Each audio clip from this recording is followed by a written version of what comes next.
Washington, calling David Harding, Counterspy. Harding, Counterspy, calling Washington.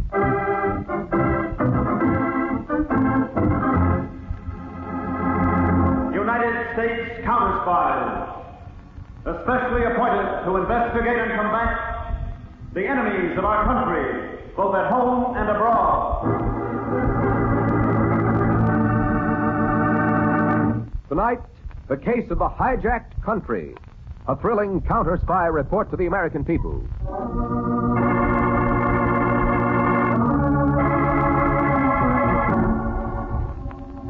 One evening in the Assembly Hall of Counterspy headquarters in Washington, Chief David Harding was addressing a counterspy training group of over 100 young men and women. Lecture 17, Technique of Modern Revolution. In years to come, many of you will serve in foreign posts, and I want you to know how a few daring individuals can seize an entire country. In former times, pitched battles were fought. In modern times, control is cleverly seized by shrewdly planned action. Battles come later. Maybe. Now, this technique of revolution may also be used for other purposes. As we learned when I recently sent my assistant, Harry Peters, to Costaguana in South America, where, as you know, the United States is interested in Las Rosas pitchblende mines for uranium. Peters. Yes, Mr. Harding. With that map, will you tell the group something about Costaguana? Well, Costaguana lies on the east coast of South America, neighboring on Puerto Blanca.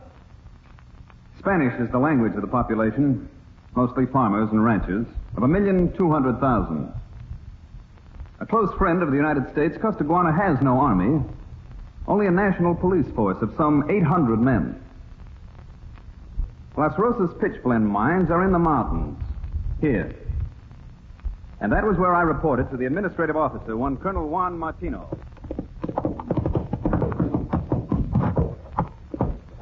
Easy, Chico. Easy, boy.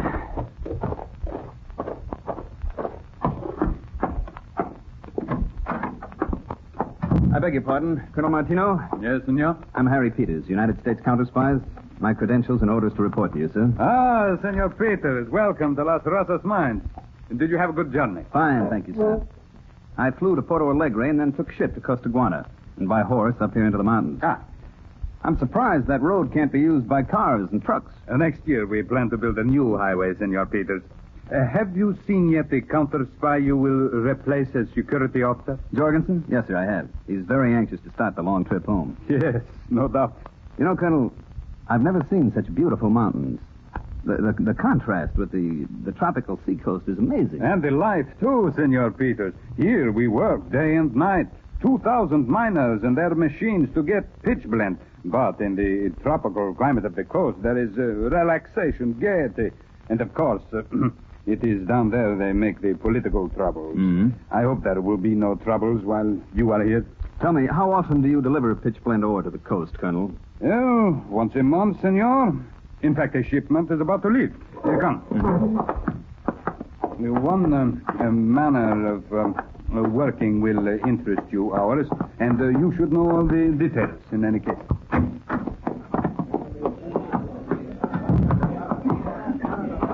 Do you keep an armed force here, Colonel? A few men, senor. But when we send the ore down to the port, police are sent from the capital to various danger points on the road. We take no chances. I see. My duties, I understand, include riding down with the ore shipment next month. Yes. But this time, of course, you need not go, since the other counter-spy starts his journey home. Ah, here we are. Well, that's quite a sight, Colonel. You see those carts, each drawn by 8 mules with bells and handled by a driver and a relief man? Oh, yes. Now they are about to start. So long, Jorgensen. Give my regards to Mr. Harding.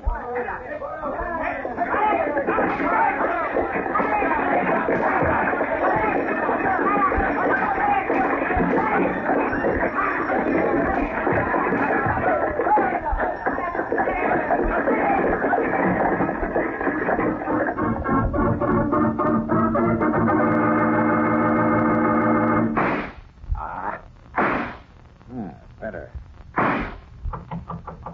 Come in. Wait, Pasco. Stand right there.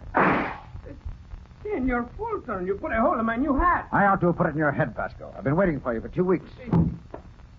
When did you arrive from Costaguana? An hour ago, Senor Fulton, and I stopped on the way only to buy this new hat. Costaguana, the hats are not good. I must always buy them here in Puerto Blanca. Now I must buy another. You and your hats. Have you any news? Si. At last, Senor Fulton. All is in readiness. Men? 100 men you can trust to the death. Weapons? Submachine guns, 80. Garand rifles, 20. Automatics, 40. Yes. And grenades, 6 for each man. Ammunition, more than enough. Knives, 1 for each man. Good. Technicians? 5 men. Experts in all means of communications, telephone and radio. And the next shipment from the mine? Well, one shipment left the Las Rosas mines 3 weeks ago. The next will go in next Tuesday. And the shipment is worth... How much would you say, Pasco? Quien sabe? $1 million? $2 million? 10 million. I am overcome by amazement, senor, every time I reflect upon this scheme of yours. To steal an entire shipload of uranium ore. Steal a shipload? By Pasco, we're going to hold up an entire country. The greatest hijack in history. Making prisoners of over 1 million people for as long as we need. And right under the noses of the whole world. Why, we'll knock their eyes out. Like this. 1, 2, 3.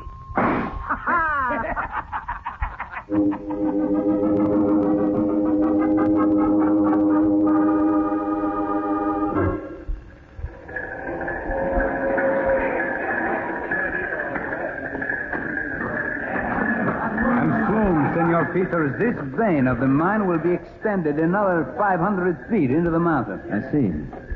How long will the mine last, Colonel? Well, the experts tell me 50 years, senor. But let us hope that before that the world will have no more need of uranium for bombs, but only for peace. You can double that, Colonel. You have seen almost everything, senor. Shall we go back to the surface? I'm ready. I make my first trip with the card convoy on Tuesday. I've got some reports to send first to Washington, just saying everything under control. In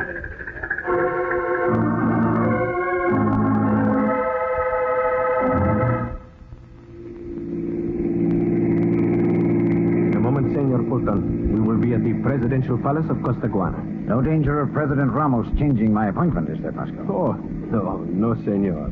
He's a mild little man, a former professor at the university. And your appointment was made by important friends of ours. While you are with him, 2 of our men will stay in the anteroom and make sure no one intrudes.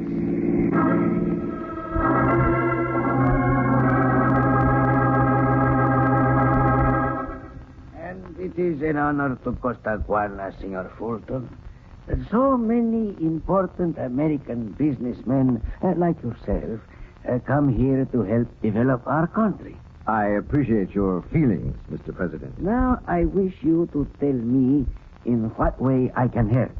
As President of Costaguana, I am anxious to convince our good friends of North America that we will do everything... Mr. President, you don't have to convince anybody in the States. Just me, right here in your office. But you produce a pistol. I do not understand this kind of American joke. It's no joke, Mr. President. I am the president in the very center of our capital city. It is incredible. You mean you don't believe I'd kill you? Kill me? All you have to do is to believe your eyes. Look at this gun. Think about a bullet coming out of it, aimed at your chubby little body. I understand. But why do you do this? I'm taking over your whole country. For a day, 2 days, a week. As long as I need it. Revolution. But you must have an army, thousands of men. You... Mr. President, I am pulling my revolution with just 100 men. In the modern way. You are a madman, Senor Fulton. Am I, Mr. President? Why, your country has no army, so I need only 3 points of control. You for the top authority, communications, and the police. With those in my hands, everything will seem to go on as before, except for this gun aimed at your stomach. The greatest hijack in the world, a whole country. Simple, isn't it, Mr. President?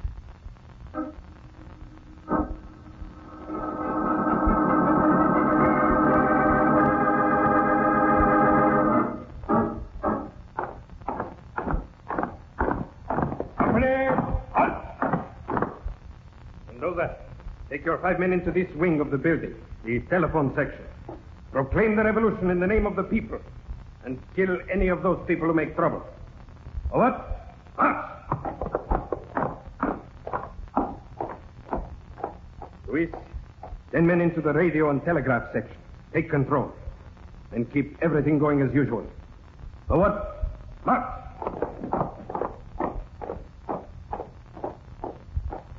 All right, the rest of you, with me into this wing. The administration. Come.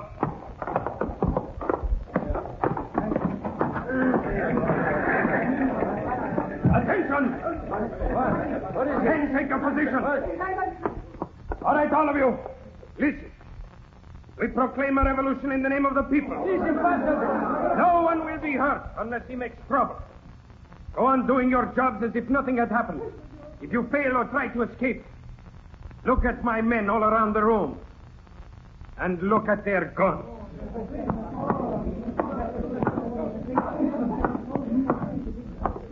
You, senor. You are the director of communications? Si, but please have your revolution, but do not disturb us. You will make no trouble? Oh, no trouble. I only want everything to go smoothly. It is very hard to make things go smoothly. I do not want your revolution to disturb everything. Very good. A healthy way to feel. The rest of the building is already in our hands. A man trying to escape. Shoot him, you fool! Silence! Silence! That is what happens to anyone who makes trouble. Is that clear? Now, Senor Director, you will pick up that telephone and connect me directly with the office of Presidente Ramos. What? The direct private number. Si, only please do not disturb the communication. I will take that telephone. Hello. Senor Fulton, it is Pascal. We are in total command. Good work. And on time, too. President Ramos has just signed his first order. But, of course, you know what it is. Si, Senor Fulton. We will transmit that order at once.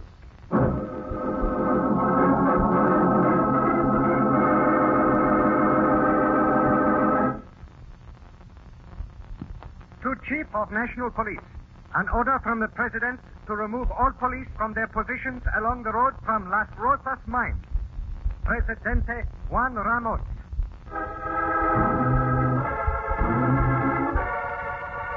Now, Mr. President, do I pull this trigger, or do you telephone this next message I've written out for you?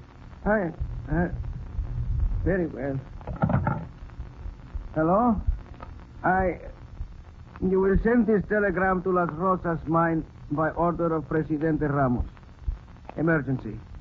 To safeguard the pitch blende.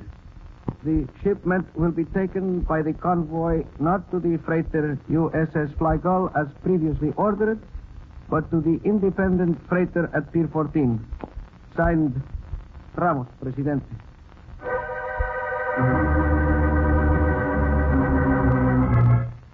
Urgent message from Mr. Harding. This is Peters in Costaguana.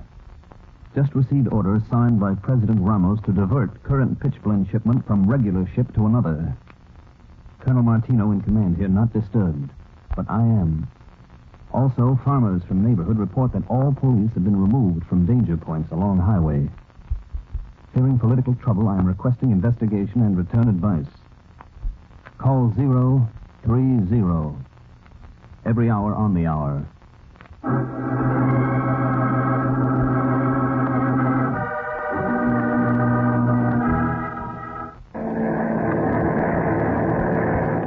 Mr. Harding will reach our destination in about 2 hours. Thanks, Edward.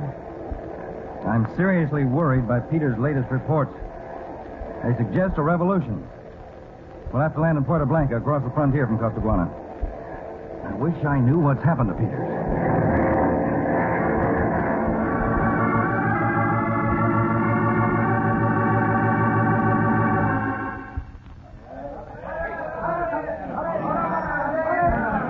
Senor Peters, the convoy is ready to leave the mine. Colonel Martino, I beg you once more, telephone the President's office for a confirmation of this order to deliver to a different ship. I'm a soldier, senor.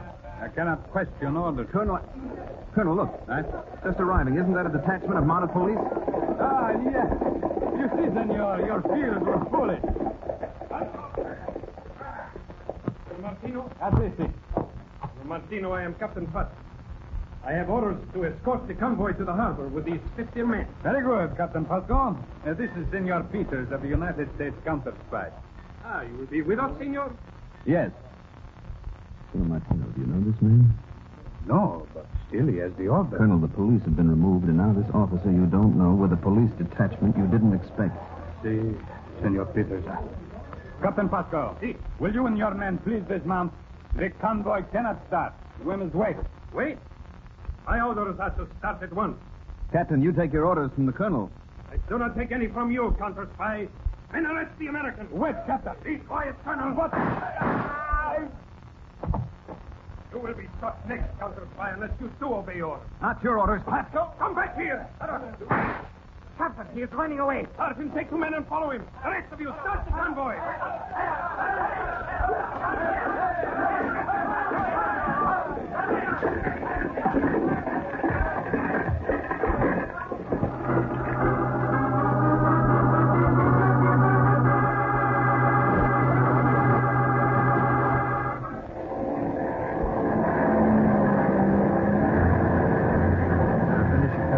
Mr. Harding, we're coming down to land. Yeah.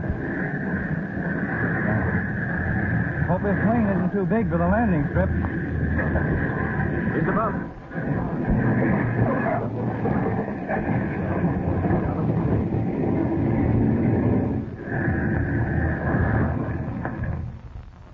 All right, Edward. Let's go. Oh, that's Peters, Yeah. Mr. Harding. Got here safely. Hello, Peter. Hi, Edward. Well, good to see you, Peter. And a narrow squeak, huh? Yes, after I broke away from that phony police captain, Pasco, 3 men trailed me for about 6 hours as I headed for the border in this rendezvous point. Yeah? I lost them early this morning. Peters, we've had some reports during our flight from the secret listening posts we maintain in Costaguana. Yes? There doesn't seem to be a real revolution going on. Neither the radio broadcast nor the newspapers have mentioned it. But communications and the police and President Ramos seem to be under outside control. All to steal that shipment of ore. A scheme, Mr. Harding. Who's at the head of it, Peters? No idea at all. Well, whoever it is certainly understands modern methods. All he sees were the 3 things he needs most: authority through the president, force through the police, and communications. But why steal a shipload of pitchblende ore? Well, it might be transferred to other ships at sea under the orders of some country that need uranium. They'll all have scattered before anything can be done. What are our chances now, Chief? Have you got your shortwave radio, Peter? Yes. Now, we'll use that to reach our listening post in the capital of Costaguana. Pull together a force of armed men. And we'll meet them at the seaport at the point where the highway from the mountains reaches the dock area. Let's go.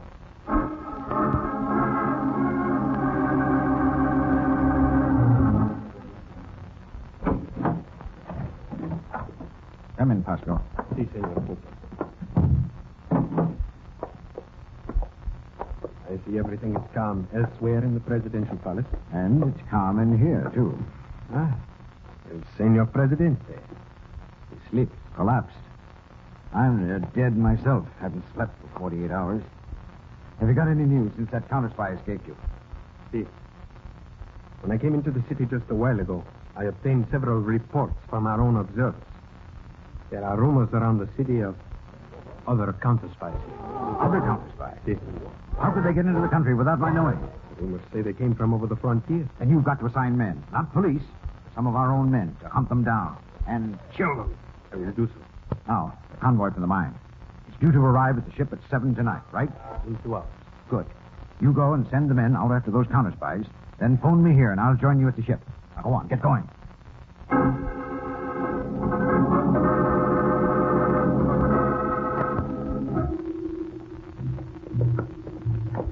Hold it, men.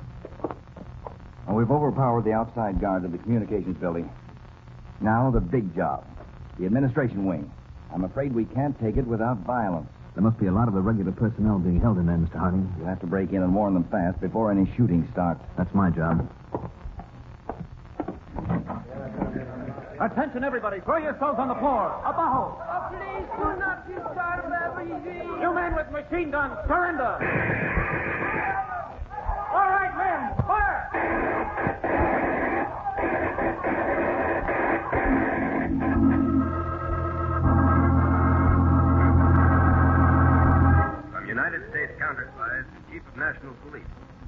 Criminal revolutionary plot exposed. Attempt to steal entire shipload of pitch blendor. Your loyal cooperation requested.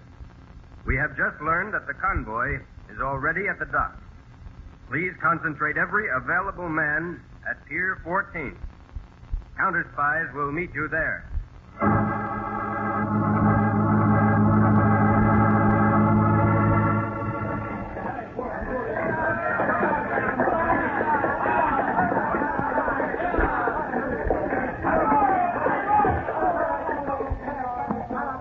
All you men, unload those carts onto the ship, and fast. Fasto. Si, Senor Potron. These are our men who keep the loading going fast. Si. Whole job has to be done in 6 hours. Ship sails with the morning tide, and we've got to be ready. Si, Senor. I will get... Fulton! Here's John Fulton on this dock. Senor, name? Who wants John Fulton? This is David Harding, United States Counterspies. The entire dock is surrounded by 500 armed police. We call on you to surrender. No surrender, Harding. It's my duty to warn you to try to save the lives of innocent people. If you personally do not surrender, we attack. Senor Fulton, we are defeated. Not yet, Vasco. Maybe they'll get me, but I get Harding first. Get out of my way. What's your answer, Fulton? I'm coming. You men, clear out of my way. Senor, I did of it. Oh, my case is open. Look.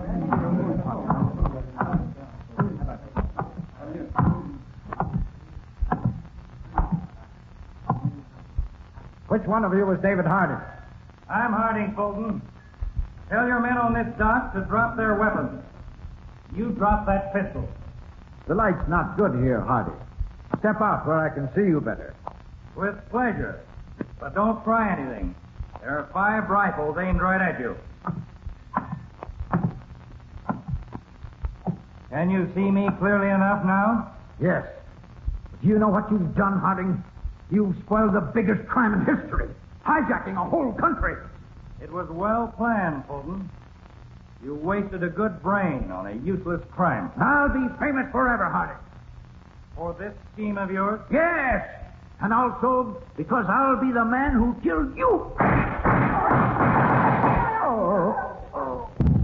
We got it, Chief. The rest of you men, surrender.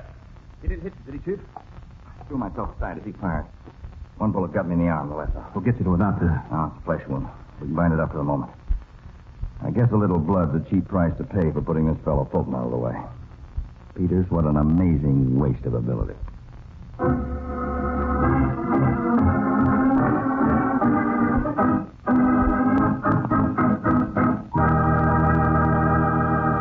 Tonight's Counterspy program originated in New York and was directed by Leonard L. Bass, dramatized by Paul R. Milton, and featured Don McLaughlin and Mandel Kramer with music by Jesse Crawford.